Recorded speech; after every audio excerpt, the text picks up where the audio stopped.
Hi, this is John Harter, and welcome to episode 20 of Valleys of Numenor. Today, we move on from Robert E. Howard and over to Edgar Rice Burroughs and his most famous creation, Tarzan. We're going to go over the 24, or 25, 27, or 28 original books, their stories, maybe a few little bits about each. Then at the end, we'll mention a few others that officially extend the story of the Jungle Lord and some that went way off into their own little world.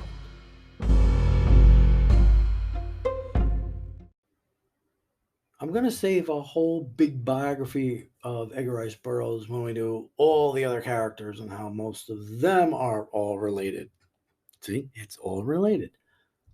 But we'll start with Tarzan. He really needs no introduction as one of the most famous characters of the 20th century. Or does he? It's possible you may not know him as well as you think you do.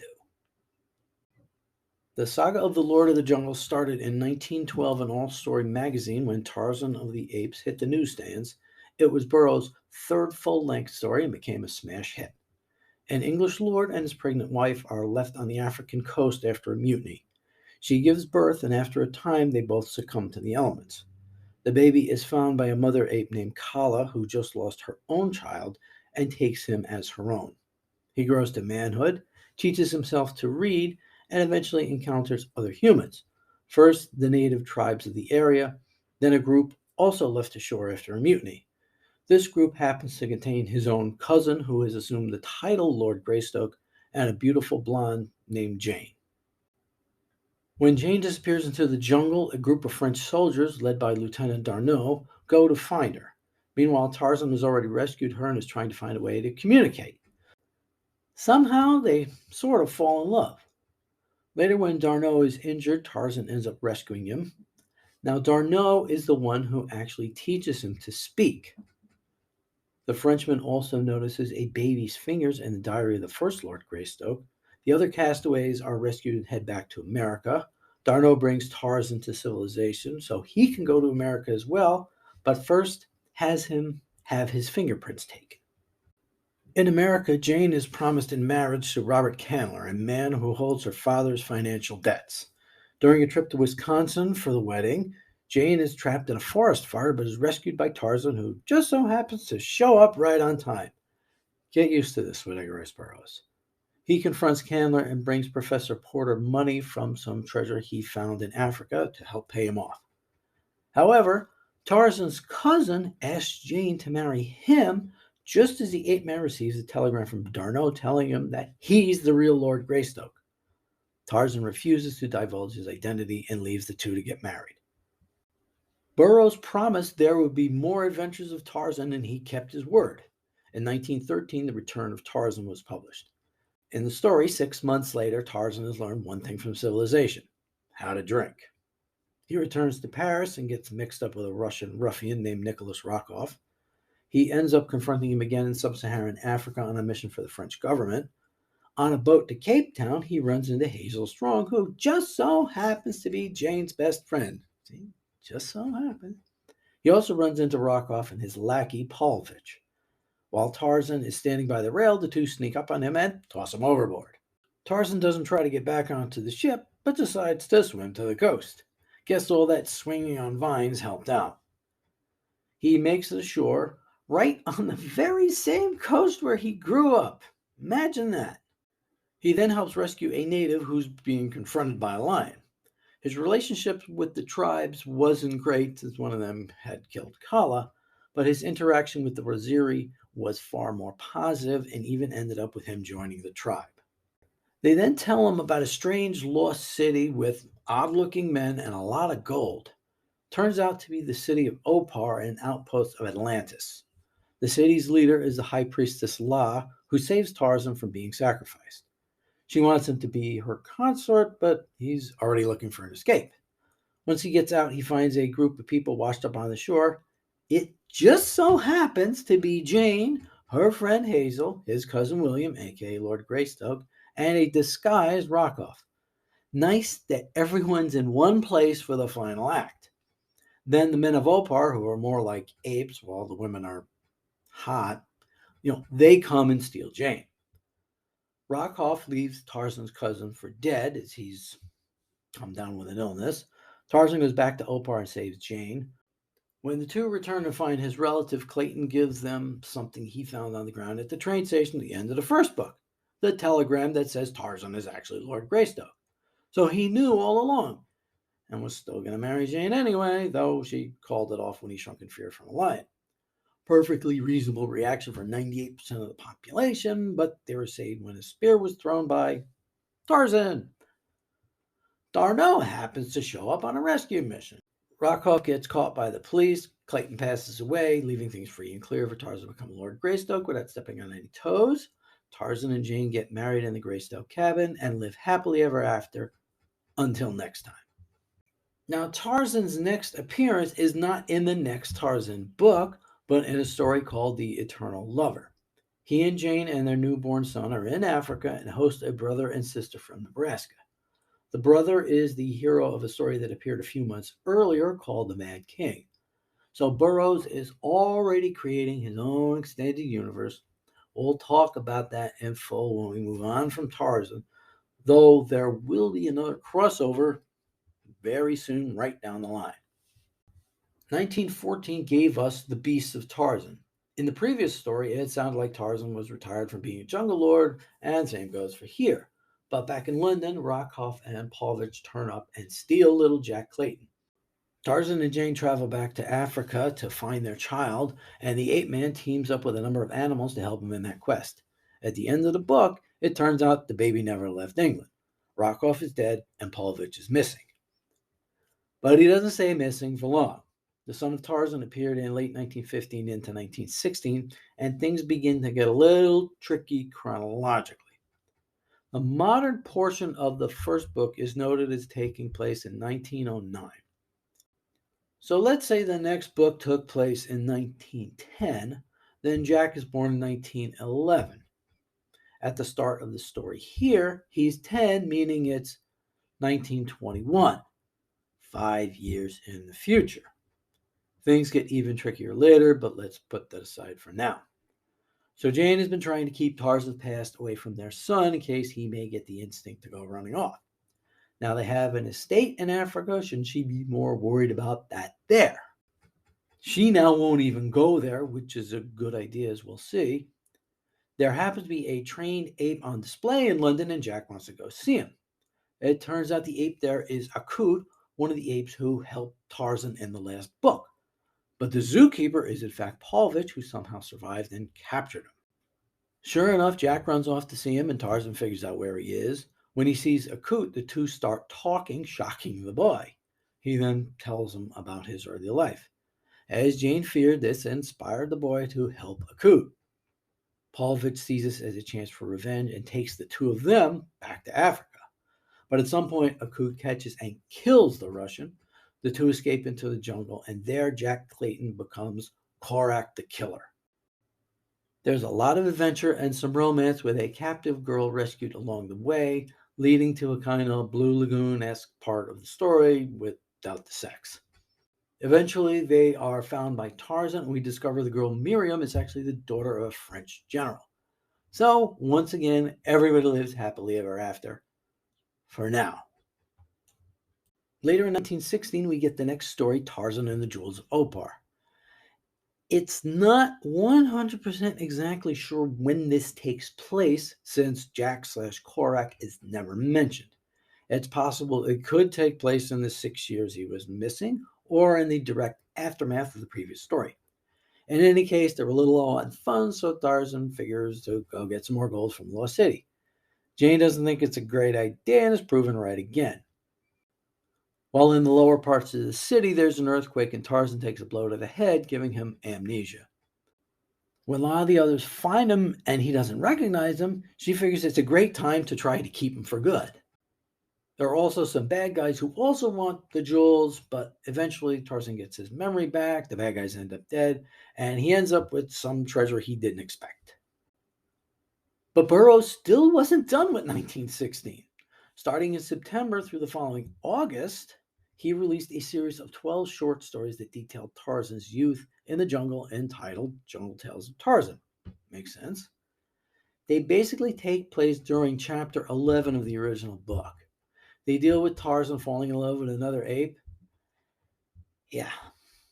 To his dealings with the local native tribe, and finally with him rescuing the moon from the giant Numa, the lion in the sky. This one has caused some consternation since there wasn't any lunar eclipse during the time period that's supposed to have been taking place, leading people to dismiss it as fiction. It's all fiction! Right. However, there are some solutions to it we will talk about. Burroughs took a break from Tarzan for a couple of years before returning to him after World War I. It was a two-part tale which was meant to set him on a different path from where we left him at the end of Jewels of Opar. In Tarzan and the Huns, Lord Greystoke was away from the African estate when the Germans invade during the war. By the time he returns, the estate is destroyed, and Tarzan finds the charred body of Jane in the ruins. From there, the ape-man sets out on a path of revenge against the German commanders who ordered the assault and anyone else who gets in the way. During his hunt, he ends up crossing a desert low on food and water. On the verge of death, he spies a vulture circling him. When it gets within arm's reach, he grabs it and breaks its neck with his teeth, feeding on the blood to refresh him. Say, didn't we hear about somebody else who snapped a vulture's neck with his teeth? Do I think this is where Howard got the idea for the Conan crucifixion scene? Oh, yeah. Now, some people thought Burroughs went a little far with the revenge against the Germans. So, for the second part of the story, Tarzan in the Valley of Luna, Tarzan, a British soldier, and a female German spy find a lost city on their hunt for the last of the German officers. This would lay down the template for future Tarzan stories, just not immediately.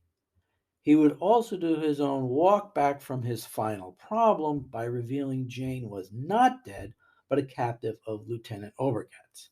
The two stories would be combined when published in book form under the title Tarzan the Untamed. The next story would bring the Jungle Lord into the world of dinosaurs, following in the footsteps of At the Earth's Core and The Land That Time Forgot. Tarzan the Terrible from 1922 sees the ape-man find the lost civilization of Palyudon, where everyone has tails and they ride around on griffs, which are kind of triceratops. Tarzan and Jane are reunited, but still captive of the mad German Obergatz, who is treated as a god among the natives. But just as they're about to be sacrificed, 3 shots ring out, killing the German and his 2 henchmen. Emerging from the shadows is World War I veteran Jack Clayton, a.k.a. Korak the Killer. Wait a second. Didn't Son of Tarzan take place in 1921? We have now arrived at what is known as the Korak Conundrum. If we're supposed to be following some kind of coherent timeline, Korak was a child during World War I.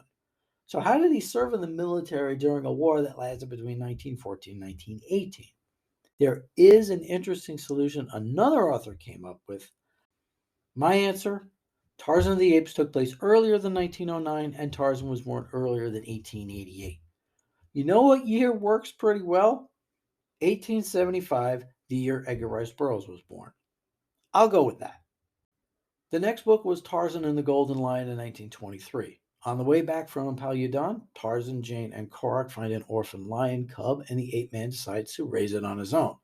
Once it grows to adulthood, Tarzan decides a trip to Opar is needed to replenish the funds depleted from the war. However, Clayton's maid Flora has hired a look-alike to impersonate Tarzan during their trip to Opar after finding a copy of the map. When Tarzan arrives in the lost city, he finds La's rule is in turmoil and she is forced to flee. The two are later joined by the lion named Jadbal Jah as they reach the Valley of Diamonds, ruled by a bunch of intelligent gorillas. The look-alike Esteban Miranda causes some confusion but escapes at the end when confronted by the real Lord Greystoke.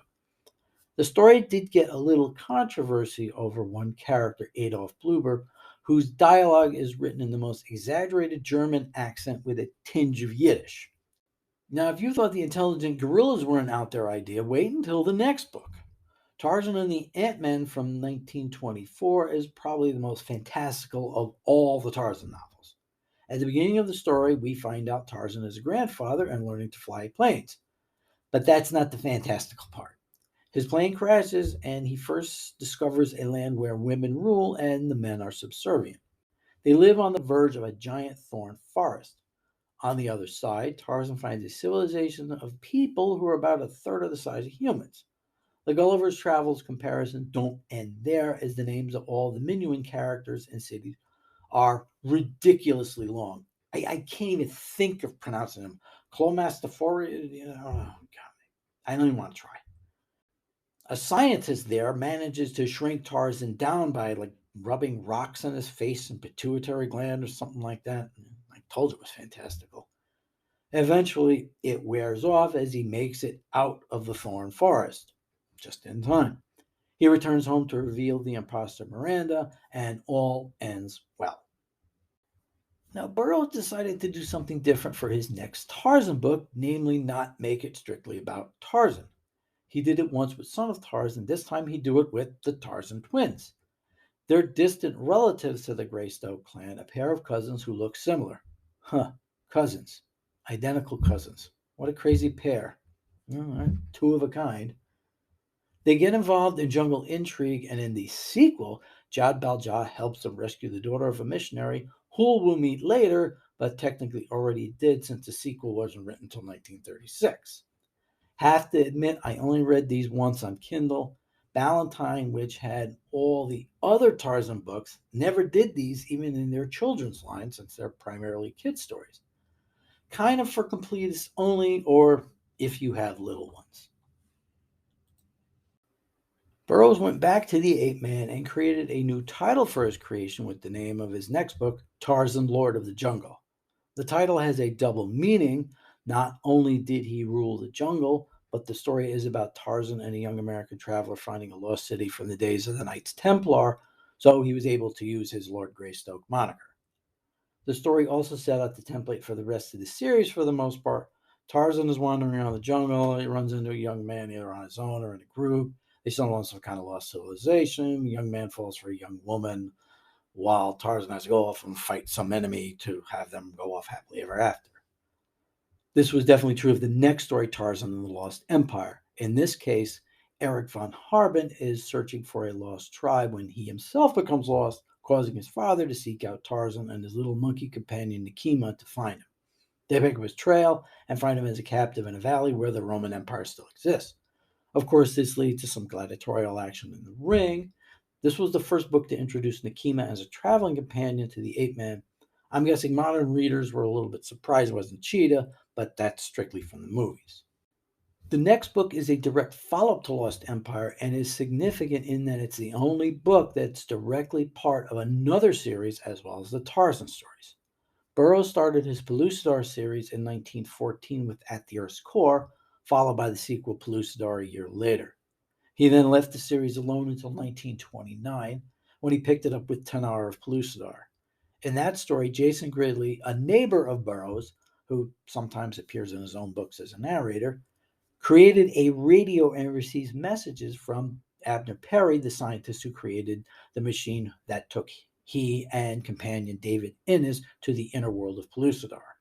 During the course of the story, Innes is captured and Gridley pledges to rescue him. In Tarzan at the Earth's Core, Lord Greystoke is approached by Gridley to set out on an expedition to rescue Innes by investing in the creation of a dirigible-like vehicle named the O-220. The element used to make it is carbonite, which was discovered in the previous Tarzan book.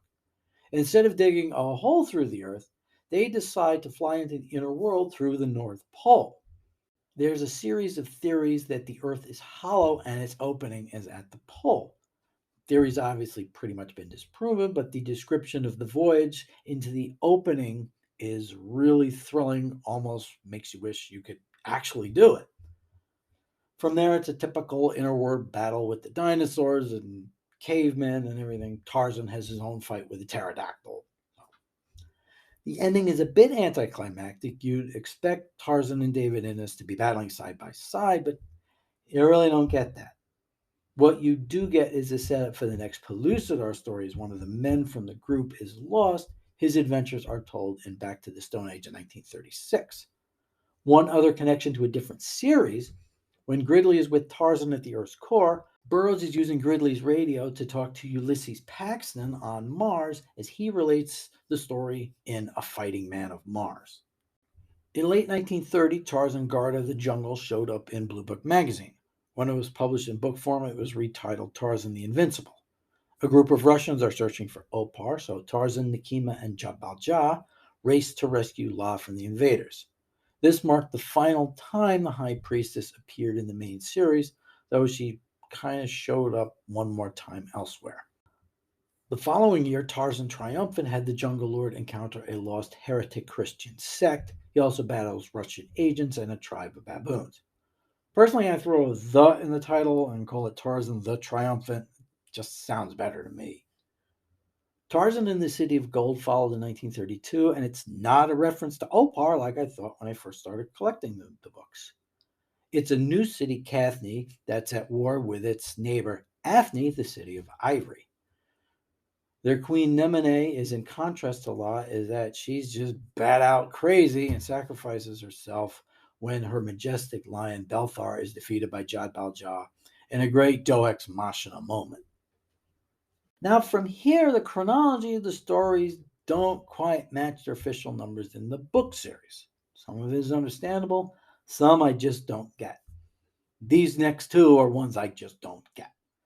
Tarzan and the Leopard Men showed up in 1932. Burroughs resorts to the Tarzan lost his memory trope as the ape-man battles a tribe of natives in leopard skins and sharp metal claws while believing he's the reincarnation of some ancient god. This story loosely inspired the 1946 villain in Tarzan and the Leopard Woman and Djimon Hounsou's tribe in 2016's Legend of Tarzan. That book was published as number 18 in the series. Number 17 was actually published after it in 1933, Tarzan and the Lion Man. The Lion Man, in this case, is a movie actor who stars as a jungle hero named the Lion Man and bears a striking resemblance to Tarzan. First Miranda, now this guy. How many doubles does he have out there? Tarzan and the film crew end up in an area where a scientist has engineered talking gorillas who think they're the reincarnation of English royalty. Kinda out there. The last chapter of the book has John Clayton coming to Hollywood to try it for a Tarzan film. During the screen test, a lion gets loose and he ends up killing it, echoing the story of Elmo Lincoln from the first Tarzan film. We'll discuss it in full when we do the movies. He then loses the role because of that, but also because he's just not the jungle type. The next story in 1935 was first published as Tarzan and the Immortal Men, but changed for book publication to Tarzan's Quest, which would create a little bit of an issue later. This story marks the final appearance of Jane in the series. Tarzan is hunting for a tribe who supposedly came up with a formula for immortality. At the end of the story, all of our heroes take it, meaning they can stay the same age from now on, just like The Simpsons. However, it turns out Tarzan may have received a dose of something similar earlier. We'll deal with that in a bit. Next, we get a string of short stories. First was the Tarzan Twins sequel, The Tarzan Twins and Jad Balja, the Golden Lion. Chronologically, it's right after the first story, but in retcon fashion features the debut of the Von Harben family. The daughter Gretchen is kidnapped and mistaken for a junior version of La. Next was Tarzan and the Magic Men, cue the harp music, where the ape man finds a city of magicians. A year later, Tarzan and the Elephant Men showed up, which returned him to the dual cities of Athni and Cathni, though this time he focused on the city of Ivory. Magic Men and Elephant Men were combined when published in book form as Tarzan the Magnificent Book 21. Now, confusingly, Book 20 was not only published after, but has its roots several years earlier. Starting in 1932, there was a radio program of Tarzan that featured Burroughs' own daughter as Jane and her husband as Tarzan. More on him when we do the movies. In 1934, the show changes formats and stars. The next two seasons would tell a single story for the entire year. The 1934 season was The Diamond of Asher, and the 1935 one was The Fires of Tor, both written by Rob Thompson. In 1938, Burroughs then adapted The Diamond of Asher into story form that was first published as The Red Star of Tarzan, but later changed in book form to Tarzan and the Forbidden City. It's got a great twist ending that the cartoon version maintained, but the live action one messed up. Now, oddly enough, I don't remember Rob Thompson getting any credit in the book for it, so I don't know, maybe his heirs have to work that out. Burroughs returned to the short story format for two in 1940. In general, the short ones seem to be selling better for him overall than longer ones. Tarzan and the Champion features the ape man meeting a boxing champ who thinks he's a big game hunter. He ends up being mistaken. A few months later, Tarzan and the Jungle Murders appeared.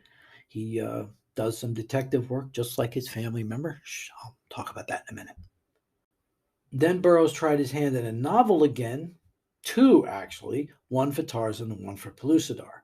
Neither was accepted for publication, but we'll talk about the Tarzan one in a few minutes. So Burroughs went back to the short story form, and in 1941, Argosy published The Quest of Tarzan. See, didn't we just have a story called Tarzan's Quest a few years back? Maybe it might have been better to leave it as Tarzan and the Immortal Man after all. When the current story we're talking about was published in book form with the previous two short stories we were just talking about, it had its name changed to Tarzan and the Castaways. Just don't look for the skipper, Professor Marianne. It mostly has to do with a Mayan civilization. Soon after the short story's publication, World War II broke out, and Burroughs soon moved away from his fiction work and became one of, if not the, oldest war correspondents in his late 60s. Soon after the war ended, Burroughs really didn't do too much more. He was in his 70s already. But he did do one more novel about the ape man with a name that doesn't paint a correct picture of its contents. In 1947, Tarzan and the Foreign Legion hit the bookshelves. But it's not about the ape man doing his version of Beau Geste. The Legion of the title is a ragtag group of soldiers who end up under the command of Lieutenant Colonel John Clayton. When it's later revealed their commander is Tarzan, the guy from New York asks, "Is that Johnny Weissmuller?" It seemed like a good place to end his adventures, and it did. Sort of. Burroughs passed away in 1950. By the early 60s, the pulp revival began in earnest, and publishers began looking for new material to put out in paperback. Burroughs had a number of previously unreleased stories repackaged and released. One of these was Tarzan and the Madmen in 1963, the story that was rejected back in 1940. It's kind of a typical Tarzan story with yet another double causing problems in the jungle. The next year, the book version of Tarzan and the Castaways came out featuring the three short stories. This would be the end of the line for Tarzan books from his creator, for now. But the estate was open to having Tarzan continue. In 1966, they hired Fritz Leiber, author of the Pfaffert and Gray Mouser stories, to author a novelization of the 1966 film Tarzan and the Valley of Gold. We'll discuss this when we talk about the film. It basically followed the plot of the movie, but mentioned some of the events from the novels to tie it in. After that, they concentrated on keeping the 24 books in circulation. In the 60s, Ace released the series, some with covers by the legendary Frank Frazetta. In the 70s and 80s, the series moved over to Ballantine with covers 1 through 6 and 13 through 18 done by Neil Adams, and 7 through 12 and 19 through 24 done by Boris Vallejo. I was able to meet Neil Adams at Midtown Comics in Times Square around the time Batman Odyssey was coming out. That's an interesting series. So I had him sign the first issue and mention to him that he made my choice difficult when choosing a Tarzan book. Back in 7th or 8th grade, I had to find a book for a book report. So my parents took me over to the marketplace over on Route 34 in Mattawan. The bookstore there had all the Tarzan books set up on an end cap. So I'm looking at these amazing covers. Tarzan rescuing Jane from an ape. Tarzan spearing a lion to rescue a native. The son of Tarzan hurling a burning Arab into the crowd. I mean, it made me want to read them all right there, but I went with the first one to start. I told him this story, and his eyes just lit up. He said, "Oh, thank you so much. I really tried to capture the spirit of the stories in them." I mean, here's this legendary figure is thanking me for just liking his work. It's like, it really felt cool. I wish he was able to do X-Men 64 during his great run on the title, but Don Heck really did his best Neil Adams impersonation for that issue. Now, there are other Tarzan books out there, authorized and unauthorized, but none more interesting than the ones by Philip Jose Farmer. He was a big Pulp Fiction fan and wrote numerous pastiches based on famous characters. In 1969, he came up with A Feast Unknown. In it, Lord Grandrith, the Tarzan avatar, and Doc Caliban, Caliban being the savage from Shakespeare's The Tempest, so he's Doc Savage, they battle an ancient tribe of elders who are running the world behind the scenes.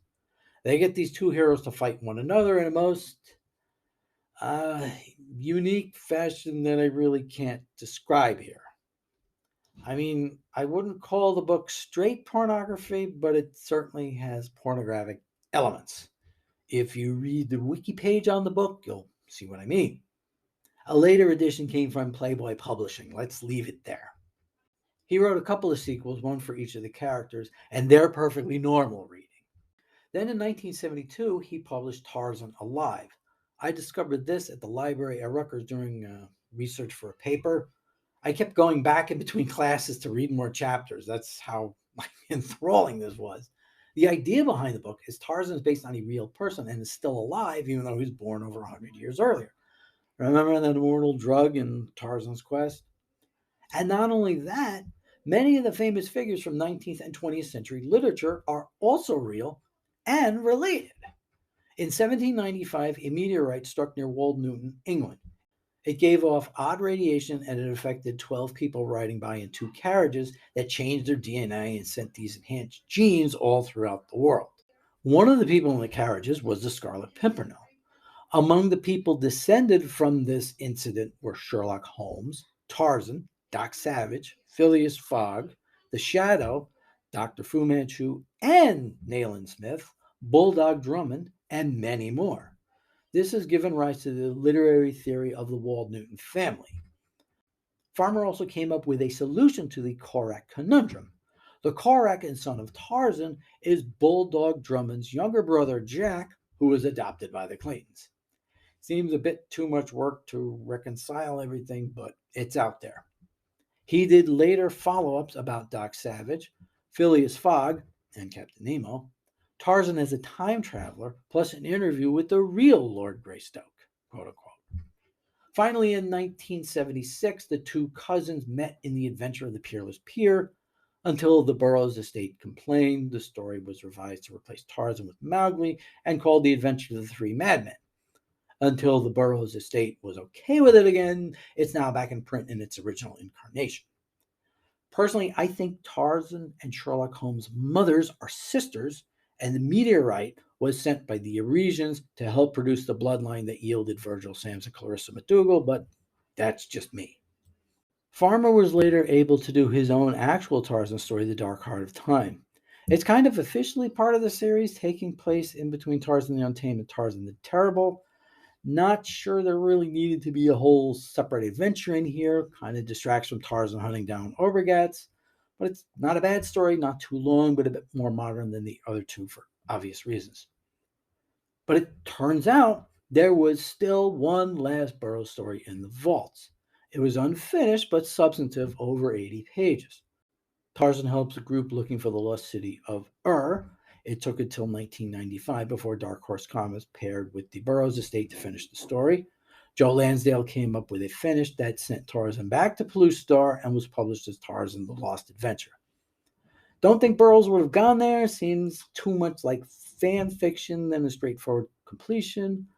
But I believe the original fragment is noted in the book if you wanted to read just that. So that's the recap of the Lord of the Jungle's literary career. This much success, of course, led to adaptations in the media of motion, both big screen and small screen. But those left a distinctly different impression of the ape man on the general public, one that lasts to this day. Amazing how just one of them set the pattern for decades. Shows you the power of the media. We'll deal with those next month, but in between, we'll start up our summer series with our look at a sci fi classic and how it's finally made its translation to the visual medium. Okay, before we go, another Lord of the Rings show update. Thanks to the writer's strike, lots of shows have been shut down, changes have been made. plans to start films have been pushed back because if you don't know, writers are actually involved, not just in writing the original thing, but along the way, okay, we got to rewrite this section because this is not working. So they have to do sometimes during the middle of the shoot. Well, Lord of the Rings Season 2 is still continuing shooting. I think it's almost done. I think it's like 10 days away. However, due to the strike, Patrick and JD have to step back since they're members of the union. And the directors of the shows, the directors and the producers will finish things up and hopefully not deviate too far from where things were going. It's a crazy world out there with so much changing, streaming, AI. It's understandable that everybody's like, okay, can we like straighten out a few things? And I just think of what happened to Black Widow. Just all of a sudden Disney decides, all right, you know what? Instead of just leaving this in movies, we're going to put it on streaming too. It's like, well, if you put in Scarlett Johansson's contract that the movie is going to be 100% in the theaters, live or die, give or take, whatever happens there, and you change that, you have to change the contract. No, what did they try to fight it, and they got their butt kicked, and now they're in real trouble. By picking fights where you didn't need to pick them. But so everybody's just got to step back and say, all right, where are we going? What will we allow? What will we not allow? What's okay to use? What's not okay? It's going to be a whole new world out there. So fingers crossed we end up in a good place and that Skynet doesn't become self-aware.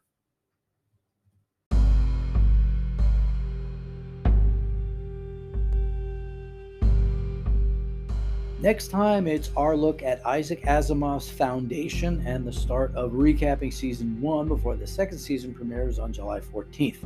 It took a long time to get on screen. Is it worth the wait? We'll talk about it. Please hit the subscribe button if you like what you're hearing. I'm John Hartar. Thanks for listening.